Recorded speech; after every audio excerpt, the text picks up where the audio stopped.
Hi there, and welcome to hopefully a first of many Jonah's introduction to Maelstrom. This is a game that kind of went underneath everyone's radar. I just heard about it about a week ago. Today is the 22nd of April. I picked the game up. I saw a stream of it, like a real quick clip, and needless to say, I was like, that looks really cool. Let's give it a shot. Got in, and I haven't stopped playing it since. It's been, I think I put in 50 hours this week on this game. So yeah, fair warning, guys, it's addictive. So continue at your own risk. That being said, I would like to go over some things that I think you should know as a newbie, and kind of just to get an idea of what this game's all about. This is actually just a clip of the stream from the first day that I played it. So if you see me dying, don't take it to heart. I actually got a lot better at it. Very fun, very addictive. I'm normally not a big advocate for Battle Royale games. This game doesn't really feel like a Battle Royale game to me. Essentially, you spawn in a map with 11, usually, to 15 other players. And then you duke it out. Last man standing wins. They also have, besides singles, there's a duo mode. So you can queue with your friends to do twos. They said threes are on the way. The devs have been in my stream a couple times, been very open, very vocal about, you know, the pain points a lot of people have had with the game, balance-wise, stuff like that. And they already said, you know, some of the things they have in the works. So let me just tell you what the game is right now at this point in time. At this point in time, you have three different races. You have human, orc, and dwarf. They each have their own three different ships. You have a sloop, a brig, and a galleon. So you got a small, medium, and a big ship. All of them are, it's you know, it's a little bit of rock, paper, scissors, not too bad. And honestly, it's very, very balanced. I don't want to talk about the balance issues because they've already told us there's a patch on the way for some of the things that are bugging people. You know, things that seem a little overpowered, a little one-sided. That being said, devs are really cool, and they've been open about a lot of stuff. So, you know, look to this game to change and grow in the future. Now, not only do you have the three races, but you also are going to have captains and crew for these ships. Each ship can go from tier 1 to tier 10. Tier 10 is currently the max.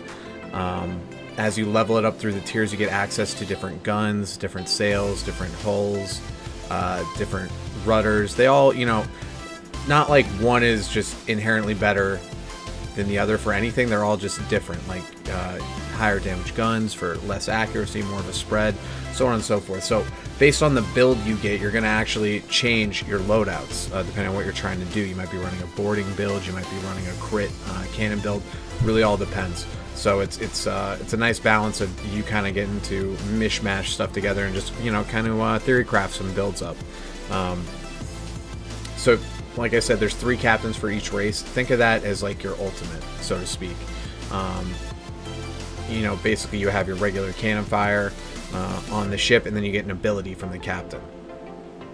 So humans have a phoenix that does sail damage and hull damage, and then gives you a movement speed trail behind it. They have a thing that increases the damage on their cannons for a brief period of time. It increases the delay on fire, which is like how quickly all the cannons come out. And then they also have a pushback that'll push out both sides and push ships away, like people are trying to get too close.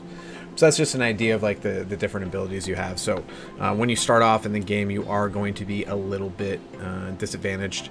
They group people tier 1 to 5 and then 5 to 10. So, you know, if you're a 5, you're going to be, you know, you're going to be underpowered compared to a tier 10. There's no doubt about that. You unlock the ships with gold that you get from winning and just from playing and picking up in the actual matches themselves. So as I said, not really a battle royale game, more like World of Tanks, but pirate ships. So there's a nice form of progression here. And then you also not only have a captain, you have 3 shipmates, and these are the real grind of the game. You're going to get shipmates that are going to give you, you know, ramming damage, turn acceleration, crit chance, crit damage, stuff like that. So depending on your build, you're going to want to get certain crew, and the crew can go from tier 1 to 5. And I'll tell you right now, I've been playing all week and I still don't have like top tier crew. Like I have a bunch of tier 5s, but not the ones that I want for those certain ships. So there's definitely some content here. The devs have also mentioned that on the way are new races, so 3 more ships, 3 more captains, etc., etc. The first one's going to be Undead that we heard about. That's the one that's, you know, confirmed coming up. Other than that, it depends on how they do on sales. Right now the game is early access, so you're going to get a couple bugs, slow queue times sometimes, you know, depending on what time zone you're in. But, you know, I can usually always find a game if I just go in and out of games until I get in there. And it's just been non-stop action. Everyone's, you know, everyone that's come to the stream and has seen it has been like, wow, what is this? This looks awesome. Or this looks lit. Anyway. It's a very exciting game to play, very fun to watch, and you know, every match is different, like most battle royale games, right? So certain ships require you to play differently against other ones, and there's just a lot of thought to how you want to pick and choose your engagements. So that's the general rundown of the game. Very, very general, very skimming the top. Yeah, you know, it's a battle royale game, so if you don't really like battle royale, constantly spawning, killing people, maybe this isn't a game for you. They did talk about adding some other modes, like a PvE mode and 3s. But, you know, take it with a grain of salt. If you don't like Battle Royale with progression and ships, then maybe stay away from this until, you know, they do like a free-to-play weekend or something like that. But I think this game is definitely worth the price. I believe it was 17.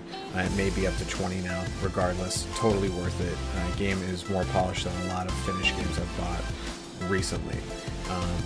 So, that being said, I don't want to, as I said, I don't want to dive too deep into everything here. I'm going to do more videos about top tier PvP in this game. I have gotten a lot better. You know, just my long stream of the day, I had like 40 wins in solo. So, you know, with a lot of practice, you can really fine tune these ships and how to play them, and it's really fun, really, really fun. So, I'm going to let the gameplay roll for a little bit. I'm going to throw in some highlight clips at the end here so you can check it out and see all the cool stuff that happens. There's some NPCs, some wild cards on the map. It's not always just you against players. So a little bit of environment versus the player, which is really cool and makes for some unique scenarios. So thank you again for tuning in. If you guys want me to do anything differently with these videos, please let me know. And then what's that stereotypical shit? Oh yeah, like, comment, and subscribe for more content similar to this. And I'll keep pumping them out, all right? Thanks again, guys. Jonah Vale, out.